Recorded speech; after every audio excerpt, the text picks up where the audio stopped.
Be inspired, informed, and up to date. Tune in to TRAXX Momentum interview feature of the day at 11:15 a.m. Join us as we speak to our panel of guests on various topics. Health on TRAXX on Monday. Tuesday, Spectrum. Wednesday, What Matters? Face to face with our guests on Thursdays. And on Friday, tune in to W Talk. TRAXX Momentum, Monday to Friday, 10 a.m. to 2 p.m. Only on TRAXXfm.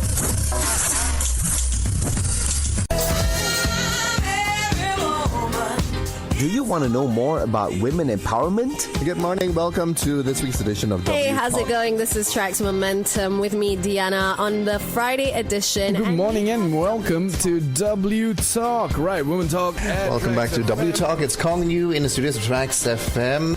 Tune in to W Talk every Fridays from 11:15 to 11:45 a.m. only on TRAXXfm.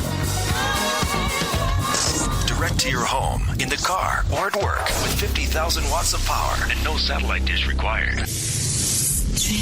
11:15 a.m. on the clock right now. It's Els Dines with you. This is TRAXX Momentum, and of course, like I mentioned, W Talk on TRAXX every Friday. And today we have a special guest in the studio with us. Her name is Hanim Muhili. She is a senior journalist, and she will be talking about her journey as a journalist. It's happening right now. This is, of course, in conjunction with the National Journalist Day, which is on the 29th of May. And if you're interested in journalism, if that's the career path you want to take and all that, definitely leave your questions on our Facebook page at TRAXXfm Official. We're already on live there. So, yeah.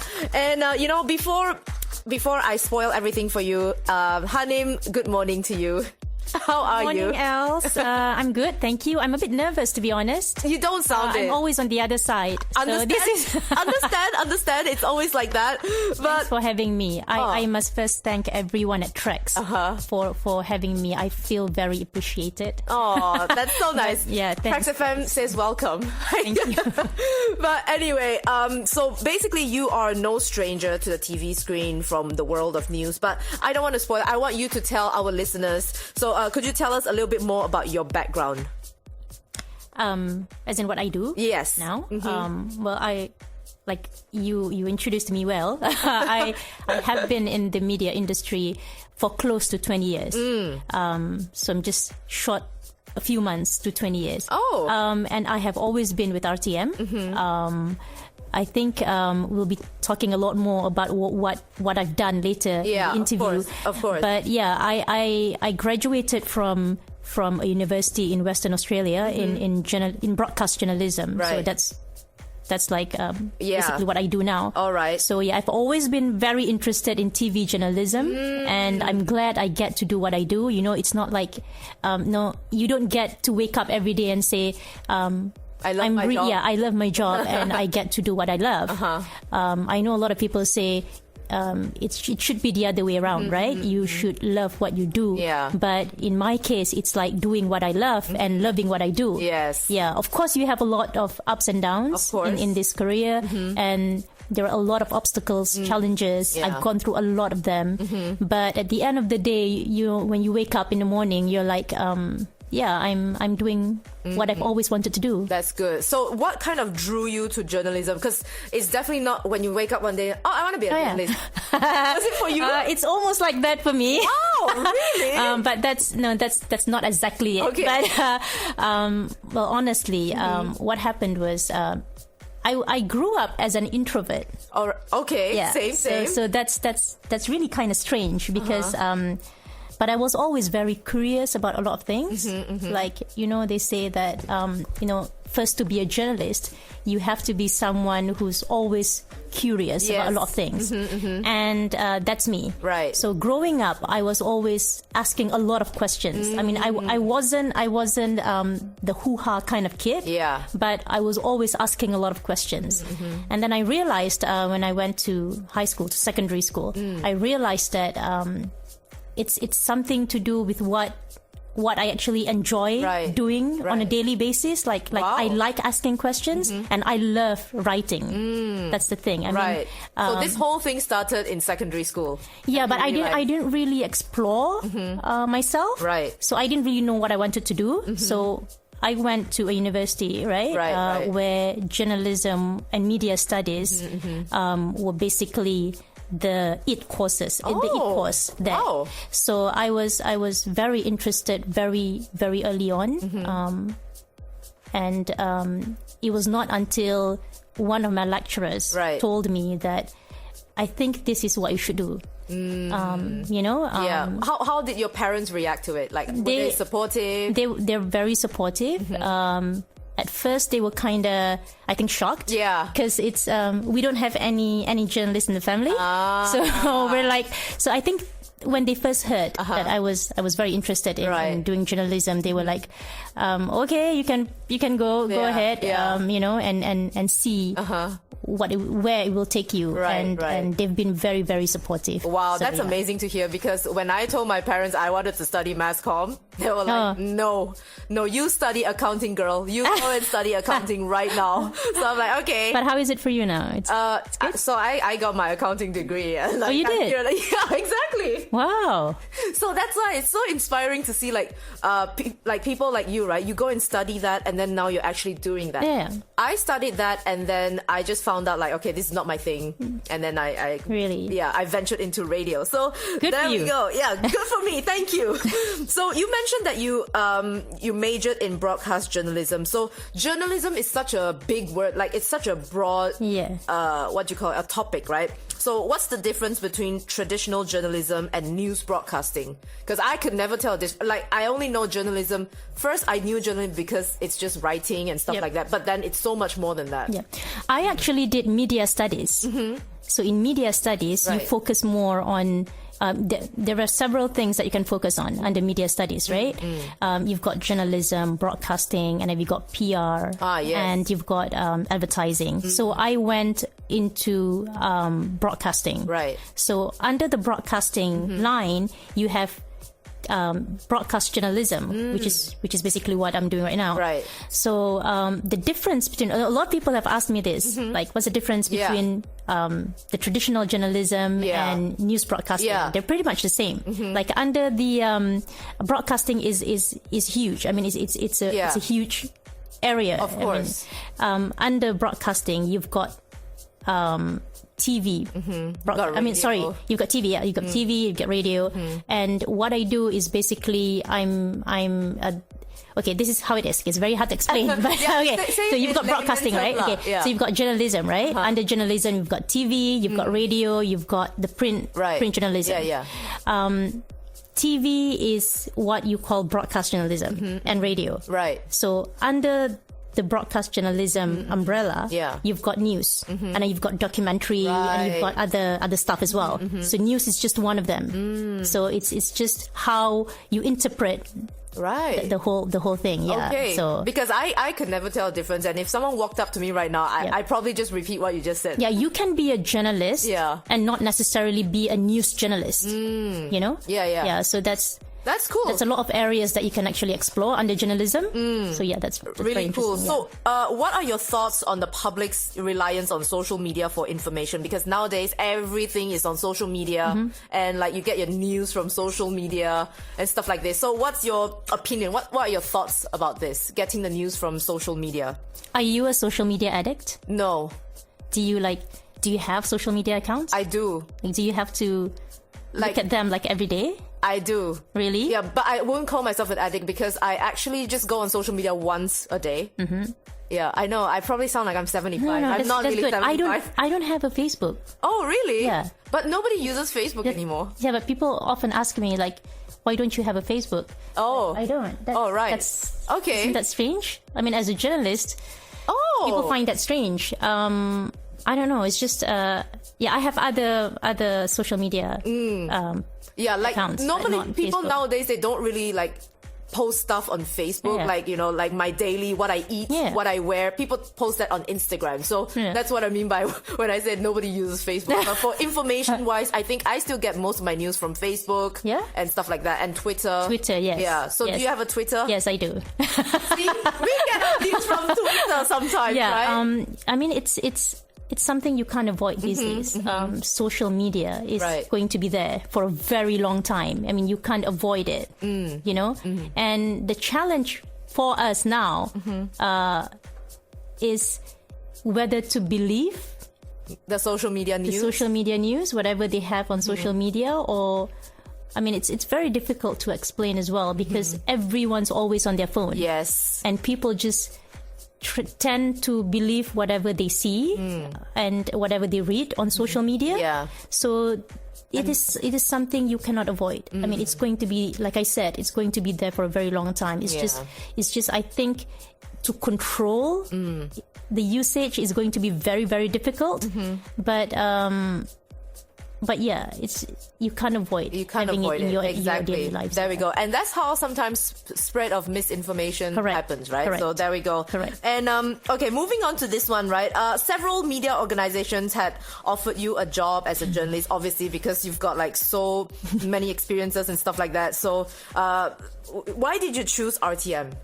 Long story. Oh yeah, can you shorten it? Long story, which is this is a story that is going to be very difficult to shorten. Oh, okay.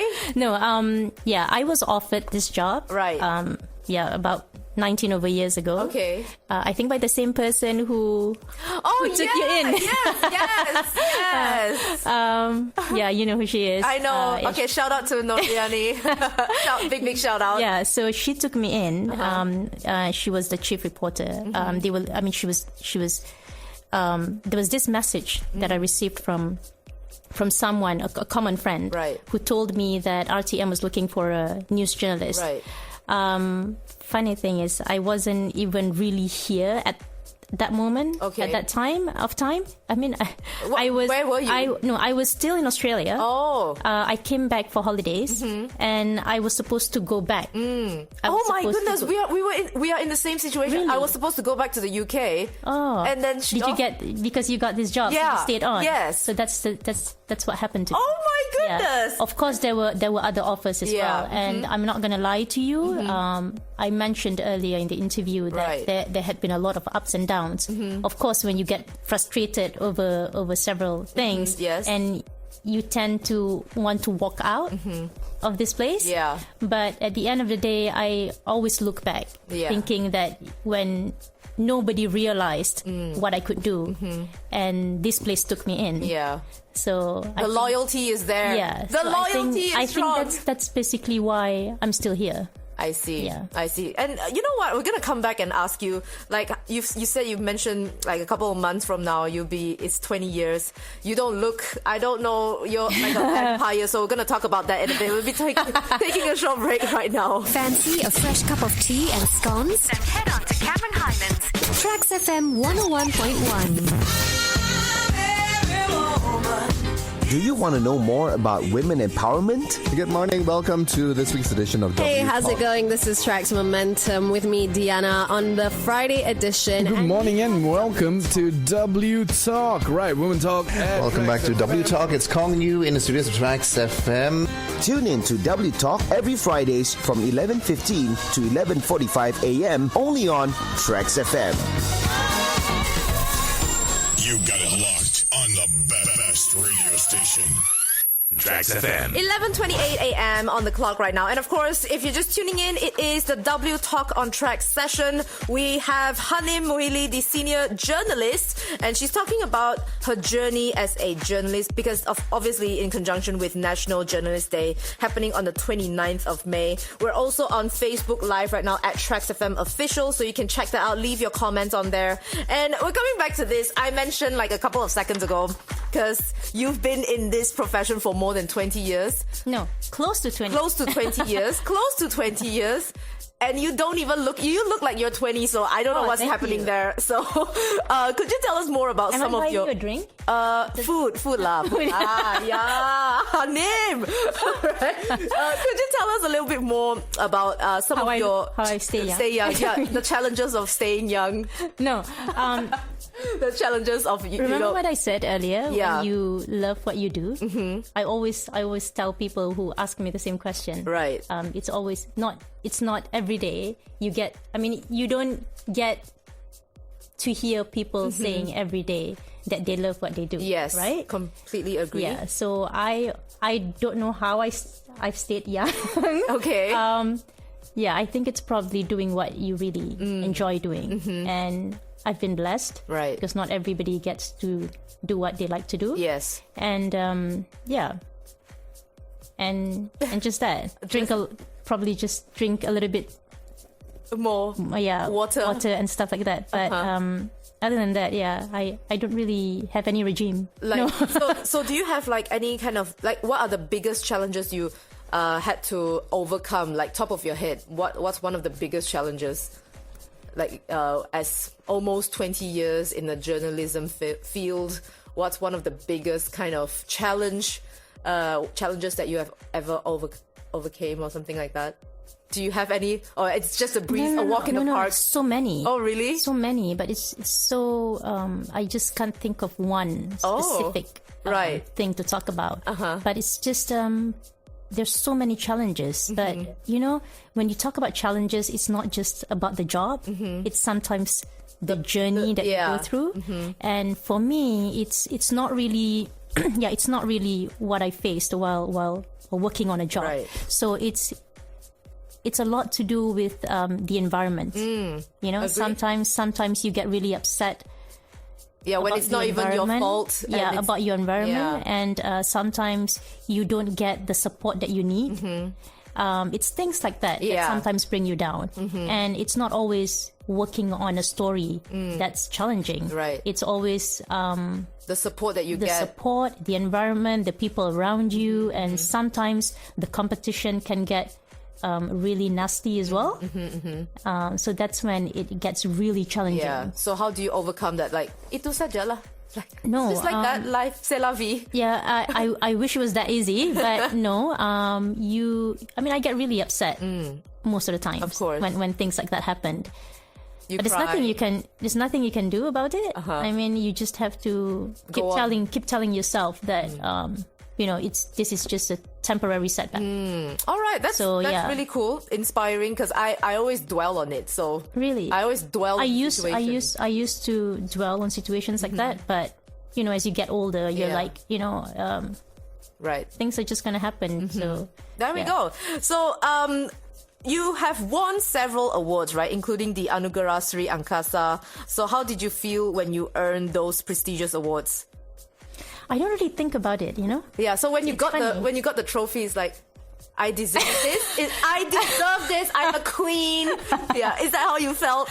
The thing is, I've always felt that recognition's most effective when it's given in the moment. You know. I look at it as a recognition. It's not something that I work for. Like in. So you get what I mean? It's like a appreciation from the public lah. You mean something like that? Not really, because you have to submit, right? Every time there's an award, and you want to see how far you can go. Yeah. And then you start because for me, what's more important than just an award is how much impact your stories have given to the public, right? Yeah. But sometimes, I mean, there are times when you just want to see whether, you know, you've impacted anyone, and whether anyone have learned some lessons from you or something like that. Something like that. So it's a record. I look at it as a recognition and appreciation. Yes, like what you said.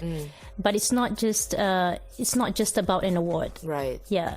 There we go. But of course, I mean, you feel very happy when you get it, right? Of course. Like, you've worked hard for this. Yeah, but that doesn't mean that you're better than everyone else. Yes, agreed. You get what I mean? Yes. So it's probably just that particular story that you worked on. Yeah. Really made an impact. Yeah. But that's just it. I mean, there are a lot of other journalists who do not even submit. Yeah, and they're probably greater and stuff like that. So right? yeah, it's like but it's also something to push you harder. And you know that okay, I'm right here right now. I've just gotten this recognition. Right. So I know I can push myself further. So yeah. There we go. And obviously the Anugerah Sri Angkasa is not the only award that you won, right? There are plenty of other things. Obviously that means you have made an impact in a lot of people's lives, and you've probably changed their lives, I would hope say. so. Yeah. So that definitely translates to a great journalist, I would say. So what are the criteria of being a good journalist, a great journalist? What's one of the ethics are important. Discipline. Right. But I always tell the young ones, the young journalists, that a lot of people think this is not as important. But I always tell them that you have to always be persistent. Right. And there's so many young journalists out there who do not have effective communication skills. I mean, you have to talk to the people, right? When you want to get something out of them. And people always forget that at the end of the day, it's how you communicate with your sources. Things like that. Yeah. And apart from that, basically just discipline, right? Yeah. So what other kind of work ethics would you say it's good? Like punctuality, obviously, as a journalist. Discipline, thorough knowledge. I mean, you always have to know a little bit about a lot of things, not a lot about just one thing. Yeah. Wow. So that's very crucial. Yeah. Right. There we go. What other kind of other ethics would you suggest that makes up a great journalist? Yeah, because for those patience. Wow. Sometimes you have to wait for months to get something that you want a story. Something you wow, want to really? Just to get something to lead on, right? Sometimes it takes months. That story that I worked on that won the award, made me win that award. It took me almost a year. Wow. To produce it. It was a documentary, so but it took us about almost a year. So patience, persistence, and punctuality, discipline. These are all good work ethics, definitely. And I agree, actually. So how has the industry changed since when you first started, like 19 years and 9 months ago? How has it changed, like when you first started until now? Like, is it more challenging now than it was before? Obviously, with the social media things, it's definitely a little bit more challenging, I would say, because people get the news firsthand from social media rather than wait for news to come on and stuff like that. So can you tell us a little bit of the differences that you see from 20 years ago until now? Can I be honest? Yes. The competition is not as healthy as how it used to be. Like, what do you mean? Okay, you mentioned social media, right? The new media. We call it the new media. Okay. So it's now no longer how accurate what you report. It's how fast you can do it. Really? Yeah. Cool. And people always believe the first one that comes out. The one, right? the fastest one. Yeah, the fastest one, which may not necessarily be the most accurate. Yeah. Right? So it's not, that's what I meant by it's not as healthy as it used to be. Right. So it's like you don't really need to ensure the accuracy just to make sure you're the first one to get it out there. Yeah. But you have to remember that especially with social media, once you get it out, and people are very quick to share, very quick to judge. And then when you start sending something out and you say, no, this is the right one instead, people won't believe you anymore.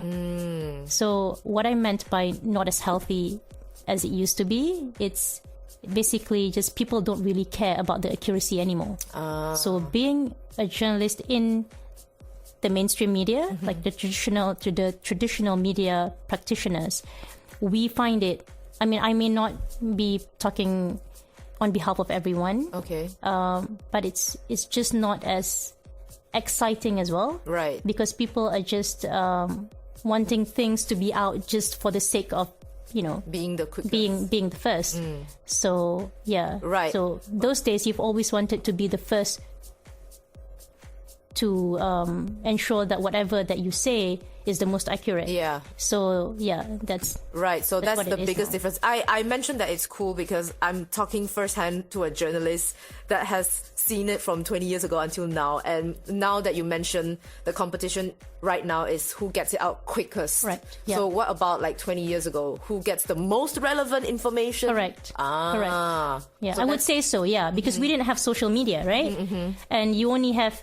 You have to wait for the bulletin to come out. Right. To get the accurate news, correct. right? And people wait at the same time. I mean, for example, you have the prime news at 8 o'clock on Right. TV. So people tune in at the same time.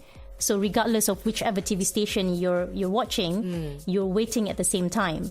So now people I know now, like even my own friends, when I go out with them, they sometimes ask, like, do you even watch TV? Because we don't. Right. So we don't even know that you work for the TV, we don't even know. We've never seen you on TV because we've never watched the news.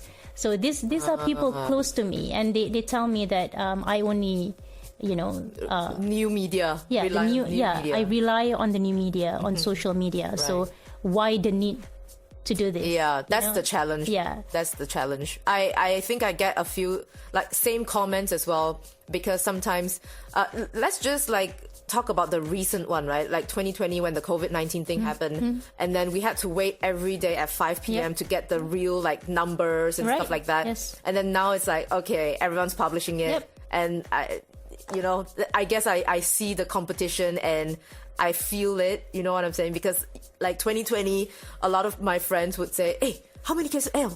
Else, how many cases? Yeah. And then now it's like, okay, But you realize when things like that happen, people start relying back on the traditional media. Yes. So, we're very, very much relevant still. And reliable, yes. I would say. It's funny, when you have like the election, for example, people still wait for what's going to come out on the news, right? So it's funny how things work at the moment. Yeah, it is quite funny. But there we go. We'll be coming back after this song break in a bit, so stay tuned. Fancy a fresh cup of tea and scones? Then head on to Cameron Highlands. TRAXXfm 101.1.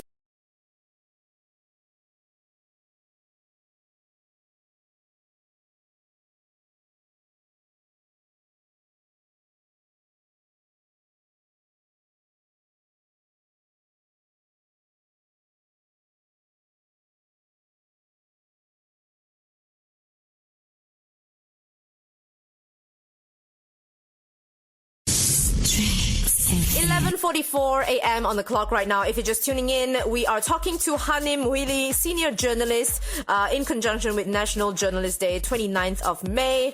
She's talking about her journey as a journalist. And just turning for a second to look at Facebook Live comments. A lot of people saying good morning to you, Hanim. I've got Carol, Patricia, Rose, Ronnie, Lee Man Hui. Everyone's saying good morning. Good morning. Yes, there we go. And okay, so coming back to the interview, right? Obviously 19.9, okay, this is getting lame, but 20 years of experience. Yeah, it's getting lame. What has been the most memorable experience in your career, like top of your head? Wow. Receiving awards, probably not that much, but like, what's the top of your head right now?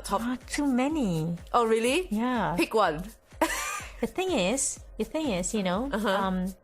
a memorable experience may not necessarily be a good one, right? Okay, It can be bad. It can be, traumatizing, stuff like that. Obviously, you want the good one, lah. Probably when I covered the big tsunami in 2004. Oh, right. That was among the first. Right. The first I covered, right? I was very young then. Oh. And I was a junior journalist. So that really opened my eyes. Were you there? I was there. My boss sent me to Penang first. But after that, because 200,000 people died in Aceh, right? Yeah. And 200,000 more in Sri Lanka, 100,000 more in Thailand. And Yeah, that was a big it event. went on for quite a while. So I did go to Thailand and to Aceh with one of the ministers then. Right. And yeah, I saw the whole thing firsthand. So probably that really opened my eyes. Obviously, there were a lot of other memorable experiences as well, but it's just probably that was probably one of your first. That's why you because remember it. that was really shocking for me, and I didn't know as a journalist you could really go, towards. I mean, I really didn't expect us to really witness. Everything like that. There, yeah. What was it? The floods? Because you were always watching things on TV, right? So growing up, I watched the news a lot, right? So for me to really experience, to be there and watch everything firsthand, that really shocked me. So I think that really changed me as well, not just as a journalist, but as a person. Yeah, for sure. It's something that big happening. If I were to witness it, I think like even just watching it on TV already changed me. So I can't even imagine what you were going through. But of course, after that, I had covered like the war in Gaza. And then I've been to the White House. I've covered the a lot of other things, and but it's just that it's usually the first few years of your career that really sticks to you. And I think about it sometimes, and I covered the MH370, the search for MH370, and I was in Australia for more than a month during the whole search process. So that really got to me as well. I still think about it, but so it's things like that you can't just forget. Of course. So if you can choose just one word, to sum up your experience as a journalist, I know there's no one word that you can actually sum such an experience up, but what word would that be, just to sum up all those things that you just mentioned? Challenging, right? Yeah. Wow, amazing. There we go. See, it's not easy being a journalist, guys.